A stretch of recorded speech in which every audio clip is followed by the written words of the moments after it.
യിരെമ്യാ പ്രവാചകന്റെ പുസ്തകം 49 അധ്യായം. അമ്മോന്യരെക്കുറിച്ചുള്ള അരുളപ്പാട്. യഹോവ ഇപ്രകാരം അരുളി ചെയ്യുന്നു: ഇസ്രായേലിന് പുത്രന്മാരില്ലയോ? അവൻ അവകാശിയില്ലയോ? പിന്നെ മൽക്കോം ഗാദിനെ കൈവശമാക്കി അവന്റെ ജനം അതിലെ പട്ടണങ്ങളിൽ പാർക്കുന്നത് എന്ത്? ആകയാൽ ഞാൻ അമ്മോന്യരുടെ രബ്ബായിൽ യുദ്ധത്തിന്റെ ആർപ്പുവിളി കേൾപ്പിക്കുന്ന കാലം വരുന്നു എന്ന യഹോവയുടെ അരുളപ്പാട്. അന്ന് അത് ശൂന്യമായി കൽക്കുന്നാകും. അതിന്റെ പുത്രി നഗരങ്ങളും തീ പിടിച്ച് വെന്തു പോകും. ഇസ്രായേൽ തന്നെ കൈവശമാക്കിയവരെ കൈവശമാക്കും എന്ന് യഹോവ അരുളി ചെയ്യുന്നു. ഹെശ്ബോനേ, മുറിയിടുക, ഹായ് ശൂന്യമായി പോയിരിക്കുന്നുവല്ലോ. രബ്ബായുടെ പുത്രി നഗരങ്ങളെ, നിലവിളിപ്പിൻ, രട്ടുടുത്തുകൊള്ളുവിൻ, വിലപിച്ചുകൊണ്ട് വേലികൾക്കരികെ ഉഴന്നു നടപ്പിൻ. മൽക്കോമും അവന്റെ പുരോഹിതന്മാരും പ്രഭുക്കന്മാരും എല്ലാം പ്രവാസത്തിലേക്ക് പോകും. എന്റെ നേരെ വരും എന്ന് പറഞ്ഞ് തന്റെ ഭണ്ഡാരങ്ങളിൽ ആശ്രയിച്ചു കൊണ്ടിരിക്കുന്ന വിശ്വാസത്യാഗിനിയായ പുത്രി, താഴ്വരകളിൽ നീ പ്രശംസിക്കുന്നത് എന്തിന്? നിന്റെ താഴ്വരകൾ ഒഴുകിപ്പോകുന്നു. ഇതാ, നിന്റെ ചുറ്റുമുള്ള എല്ലാവരാലും ഞാൻ നിനക്ക് ഭയം വരുത്തുമെന്ന് സൈന്യങ്ങളുടെ യഹോവയായ കർത്താവിന്റെ അരുളപ്പാട്. നിങ്ങൾ ഓരോരുത്തൻ താന്താന്റെ ചൊവ്വിന് ചിതറിപ്പോകും. ഉഴന്നു നടക്കുന്നവരെ കൂട്ടിച്ചേർപ്പാൻ ആരും ഉണ്ടാകുകയില്ല. എന്നാൽ ഒടുക്കം ഞാൻ അമ്മോന്യരുടെ പ്രവാസം മാറ്റും എന്ന് യഹോവയുടെ അരുളപ്പാട്. എദോമിനെ കുറിച്ചുള്ള അരുളപ്പാട്.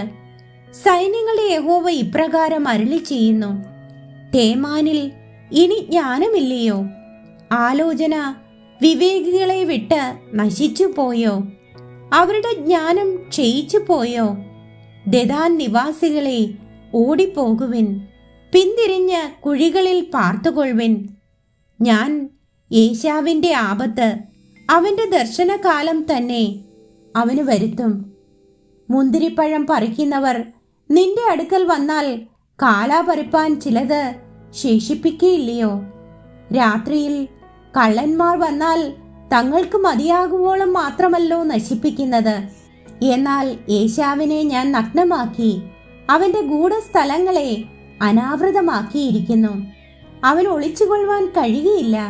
അവന്റെ സന്തതിയും സഹോദരന്മാരും അയൽക്കാരും നശിച്ചുപോയി. അവനും ഇല്ലാതെ ആയിരിക്കുന്നു. നിന്റെ അനാഥന്മാരെ ഉപേക്ഷിക്ക, ഞാൻ അവരെ ജീവനോടെ രക്ഷിക്കും. നിന്റെ വിധവമാർ എന്നിൽ ആശ്രയിക്കട്ടെ. യഹോവ ഇപ്രകാരം അരുളി ചെയ്യുന്നു: പാനപാത്രം കുടിപ്പാൻ അർഹതയില്ലാത്തവർ കുടിക്കേണ്ടി വന്നു.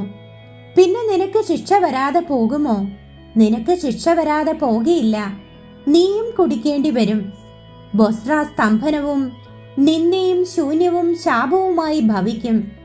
അതിന്റെ എല്ലാ പട്ടണങ്ങളും നിത്യശൂന്യങ്ങളായി തീരും എന്ന് ഞാൻ എന്നെക്കൊണ്ട് തന്നെ സത്യം ചെയ്തിരിക്കുന്നു എന്ന് യഹോവയുടെ അരുളപ്പാട്. നിങ്ങൾ ഒരുമിച്ച് കൂടി അതിന്റെ നേരെ ചെല്ലുവിൻ, യുദ്ധത്തിനായി എഴുന്നേൽപ്പിൻ എന്നിങ്ങനെ വിളിച്ചു പറവാൻ ഒരു ദൂതനെ ജാതികളുടെ അടുക്കലേക്ക് അയച്ചിരിക്കുന്നു എന്നൊരു വർത്തമാനം ഞാൻ യഹോവയിങ്കൽ നിന്ന് കേട്ടു.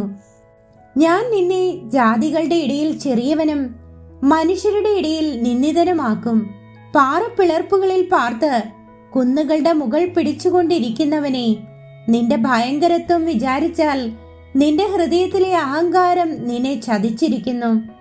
നീ കഴുകനെ പോലെ നിന്റെ കൂട് ഉയരത്തിൽ വെച്ചാലും അവിടെ നിന്ന് ഞാൻ നിന്നെ താഴെ ഇറങ്ങുമാറാക്കും എന്ന് യഹോവയുടെ അരുളപ്പാട്. എദോം സ്തംഭന വിഷയമായി തീരും. അതിനരികത്തുകൂടി കടന്നു പോകുന്ന ഏവരും സ്തംഭിച്ച് അതിന്റെ സകല ബാധകളും നിമിത്തം ചൂള കുത്തും. സൊദോമിന്റെയും ഗൊമോറായുടെയും അവയുടെ അയൽ പട്ടണങ്ങളുടെയും ഉന്മൂലനാശശേഷം എന്ന പോലെ അവിടെയും ആരും പാർക്കുകയില്ല. ഒരു മനുഷ്യനും അവിടെ വസിക്കുകയില്ല എന്ന് യഹോവ അരുളി ചെയ്യുന്നു. യോർദാന്റെ വൻകാട്ടിൽ നിന്ന് ഒരു സിംഹം എന്ന പോലെ അവൻ എപ്പോഴും പച്ചയായിരിക്കുന്ന മേച്ചിൽ പുറങ്ങളിലേക്ക് കയറി വരുന്നു. ഞാൻ അവരെ പെട്ടെന്ന് അതിൽ നിന്ന് ഓടിച്ചു കളയും. ഞാൻ തെരഞ്ഞെടുക്കുന്ന ഒരാളെ അതിന് നിയമിക്കും. എനിക്ക് സമനായവൻ ആർ? എനിക്ക് നേരം കുറിക്കുന്നവൻ ആർ? എന്റെ മുൻപാകെ നിൽക്കാവുന്ന ഇടയനാർ?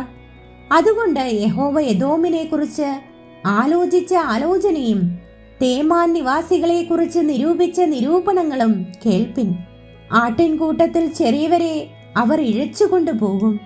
അവൻ അവരുടെ മേച്ചിൽ പുറങ്ങളെ അവരോടുകൂടെ ശൂന്യമാക്കും. അവരുടെ വീഴ്ചയുടെ മുഴക്കത്തിങ്കൽ ഭൂമി നടുങ്ങുന്നു. ഒരു നിലവിളി, അതിന്റെ ഒച്ച ചെങ്കടലിൽ കേൾക്കുന്നു. അവൻ കഴുകനെ പോലെ പൊങ്ങി പറന്നു വന്ന് ബൊസ്രായുടെ മേൽ ചിറക് വിടർക്കും. അന്നാളിൽ എദോമിലെ വീരന്മാരുടെ ഹൃദയം നോവു കിട്ടിയ സ്ത്രീയുടെ ഹൃദയം പോലെയാകും. ദമ്മേശെക്കിനെ കുറിച്ചുള്ള അരുളപ്പാട്. ഹമാത്തും അർപ്പാദും ദോഷവർത്തമാനം കേട്ടതുകൊണ്ട് ലജ്ജിച്ച് ഉരുകിപ്പോയിരിക്കുന്നു. കടൽ വരെ ദുഃഖം വ്യാപിച്ചിരിക്കുന്നു. അതിന് അടങ്ങിയിരിപ്പാൻ കഴിവില്ല. ദമ്മേശെക്ക് ക്ഷീണിച്ച് ഓടിപ്പോകുവാൻ തിരിയുന്നു. നടുക്കം അതിന് പിടിച്ചിരിക്കുന്നു.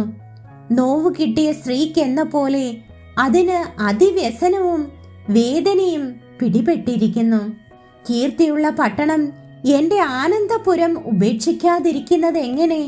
അതുകൊണ്ട് അതിലെ യൗവനക്കാർ അതിന്റെ വീഥികളിൽ വീഴുകയും സകല യോദ്ധാക്കളും അന്ന് നശിച്ചു പോകുകയും ചെയ്യുമെന്ന് സൈന്യങ്ങളുടെ യഹോവയുടെ അരുളപ്പാട്. ഞാൻ ദമ്മേശെക്കിന്റെ മതിലുകൾക്ക് തീ വയ്ക്കും.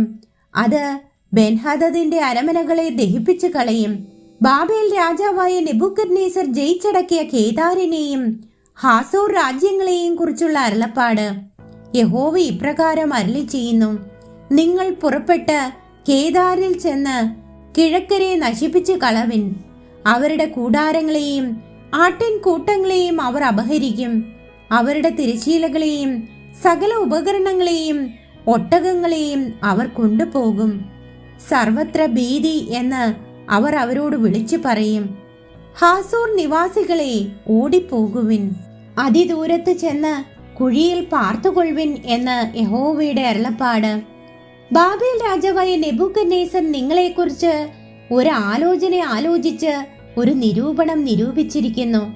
വാതിലുകളും ഓടാമ്പലുകളും ഇല്ലാതെ തനിച്ചു പാർക്കുന്നവരും സ്വൈര്യവും നിർഭയവുമായി വസിക്കുന്നവരുമായ ജാതിയുടെ അടുക്കൽ പുറപ്പെട്ട് ചെല്ലുവിൻ എന്ന് യഹോവയുടെ അരുളപ്പാട്. അവരുടെ ഒട്ടകങ്ങൾ കവർച്ചയും അവരുടെ കന്നുകാലി കൂട്ടങ്ങൾ കൊള്ളയുമായി തീരും. തലയുടെ അരികു വടിച്ചവരെ ഞാൻ എല്ലാ കാറ്റുകളിലേക്കും ചിന്നിച്ചു കളയുകയും നാല് പുറത്തു നിന്നും അവർക്ക് ആപത്തു വരുത്തുകയും ചെയ്യും എന്ന് യഹോവയുടെ അരുളപ്പാട്. ഹാസോർ കുറുനരികളുടെ പാർപ്പിടവും നിത്യശൂന്യവുമായി തീരും. ആരും അവിടെ പാർക്കുകയില്ല, ഒരു മനുഷ്യനും അവിടെ വസിക്കുകയുമില്ല. യഹൂദ രാജാവായ സിദക്കിയാവിന്റെ വാഴ്ചയുടെ ആരംഭത്തിങ്കൽ ഏലാമിനെ കുറിച്ച് യിരെമ്യാ പ്രവാചകനുണ്ടായ അരുളപ്പാട് എന്തെന്നാൽ, സൈന്യങ്ങളുടെ യഹോവ ഇപ്രകാരം അരുളി ചെയ്യുന്നു: ഞാൻ ഏലാമിന്റെ മുഖ്യബലമായ അവരുടെ വില്ല് ഒടിച്ചു കളയും. ഞാൻ ഏലാമിന്റെ നേരെ ആകാശത്തിന്റെ 4 ദിക്കിൽ നിന്നും 4 കാറ്റു വരുത്തി ഈ എല്ലാ കാറ്റുകളിലേക്കും അവരെ ചിന്നിച്ചു കളയും. ഏലാമിന്റെ ഭൃഷ്ടന്മാർ ചെല്ലാത്ത ഒരു ജാതിയും ഉണ്ടായിരിക്കുകയില്ല. ഞാൻ ഏലാമ്യരെ അവരുടെ ശത്രുക്കളുടെ മുൻപിലും അവർക്ക് പ്രാണഹാനി വരുത്തുവാൻ നോക്കുന്നവരുടെ മുൻപിലും ഭ്രമിപ്പിക്കും. ഞാൻ അവർക്ക് അനർത്ഥം, എന്റെ ഉഗ്രകോപം തന്നെ വരുത്തും എന്ന യഹോവയുടെ അരുളപ്പാട്. ഞാൻ അവരുടെ പിന്നാലെ വാളയച്ച് അവരെ മുടിച്ചു കളയും. ഞാൻ എന്റെ സിംഹാസനത്തെ ഏലാമിൽ സ്ഥാപിച്ച് അവിടെ നിന്ന് രാജാവിനെയും പ്രഭുക്കന്മാരെയും നശിപ്പിച്ചു കളയും എന്ന് യഹോവയുടെ അരുളപ്പാട്. എന്നാൽ ഒടുക്കം ഞാൻ ഏലാമിന്റെ പ്രവാസം മാറ്റും എന്ന് യഹോവയുടെ അരുളപ്പാട്.